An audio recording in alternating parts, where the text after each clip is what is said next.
திருச்சிற்றம்பலம். ஓம் விக்னேஸ்வராய நமக. அன்பர்களே, இந்த பதிவிலே நாம் பார்க்க இருப்பது தமிழக பாரதிய ஜனதா கட்சியின் தலைவராக இருக்கின்ற திரு நயினார் நாகேந்திரன் அவரது ஜாதகம் குறித்து தெரிந்து கொள்வோம். இணையத்தின் மூலமாக பெறப்பட்ட ஜாதகம். இந்த ஜாதகம்தான் நமக்கு கிடைச்சிருக்கு. ஒரு சிலர் இதுதான் அவருடைய ஜாதகம் என்று சொல்கின்றார்கள். அந்த வகையிலே இந்த ஜாதகத்தை நாம் ஆய்வு செய்வோம். சிம்ம லக்கணத்திலேயே சந்திரன் இருக்கிறார். சிம்ம லக்கணம், சிம்ம ராசி, அதாவது மக நட்சத்திரம். ராகு லக்கணத்தில் இருக்கிறார். கேது 7வது ஸ்தானத்தில் இருக்கிறார். அப்புறம் சூரியன் ஐப்பசி மாதத்தில் பிறந்திருக்கிறார். நீசம் பெற்று காணப்படுகிறார் லக்னாதிபதி. புதன் அங்கே இருக்கிறார். சுக்கிரன் மிகச் சிறப்பாக இருக்கிறார் விருச்சிகத்திலே. அடுத்து வியாழனும் சனி பகவானும் ஒன்று சேர்ந்து தனுசு ராசியிலே அங்கே சிம்ம லக்கணத்தின் யோகாதிபதி ஆட்சி பெற்றிருப்பது சிறப்பு. வியாழன் 11லே செவ்வாய் இருப்பது மிகச் சிறப்பு. இப்படியாக இவருடைய ஜாதகம் இருக்கிறது. இது உண்மையிலேயே அதாவது சிம்ம லக்கணம், சிம்ம ராசி. ஒருவருக்கு லக்கணமும் ராசியும் ஒன்றாக இருக்க வேண்டும்.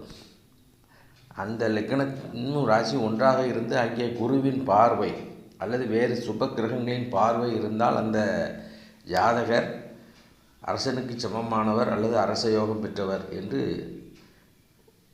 ஜோதிட சாஸ்திரம் கூறுகிறது. அந்த வகையிலே சிம்ம லக்கணம், சிம்ம ராசி, குருவின் பார்வை 9ஆம் பார்வையாக லக்கணத்திலே கிடைக்கிறது. சந்திரனுக்கு 5லே குருச்சந்திர யோகத்தை ஏற்படுத்துகிறார். மிகச்சிறப்பான ஒரு ஜாதகம். அண்ணா திராவிட முன்னேற்ற கழகத்தில் இருக்கும் பொழுது அமைச்சர் பொறுப்பில் எல்லாம் இருந்திருக்கிறார். ஒரு அரசனுக்கு சமமானவர் என்ற வகையிலே மந்திரியாக இருந்திருக்கிறார் என்று அந்த யோகத்தை நம்மால் கணிக்க முடிகிறது. அதனுடைய பவர் என்ன மாதிரி வேலை செய்திருக்குன்னு தெரியுது. இதில் பார்த்திங்கன்னா ரொம்ப சிறப்பாக குருவும் செவ்வாயும் 5, 11 என்ற இடங்களிலே இருந்து எதிரெதிராக பார்த்து கொண்டிருக்கின்றார்கள். இது குருமங்கள யோகம். இதுவும் ஒரு அரச யோகத்தை தருகின்ற அல்லது அரசருக்கு சமமான உயர்ந்த தகுதிகளை தருகின்ற ஒரு சிறப்பு வாய்ந்த யோகம். அடுத்து வியாழனும் சனியும் ஒன்றாக இருக்கின்றார்கள். இது காலசர்ப்ப, அதாவது கால புருஷ யோகம். அந்த யோகத்தின்படி பார்க்கும் பொழுது, அதாவது மேஷ லக்கணத்திலிருந்து பார்க்கும் பொழுது 9 கூட 9ல் அந்த மேஷ லக்கணத்துக்கு 10, 11 கூடைய சனீஸ்வர பகவான் அங்கே 9லே சேர்ந்து இந்த காலபுருஷ தத்துவத்தின்படி இது தர்மகர்மாதிபதி யோகத்தை ஏற்படுத்துகிறது. அப்போ இது ஒரு சிறப்பான ஒரு தகுதியை தருகிறது. அப்புறம் லக்கணத்தில் ராகுவும் 7வது ஸ்தானத்தில் கேதுவும். கேந்திரம் தன்னில் கார்நாகம் செம்பாம்பு வீற்றிருக்க ஜாதகன் அரசன் மந்திரி சேனாதிபதி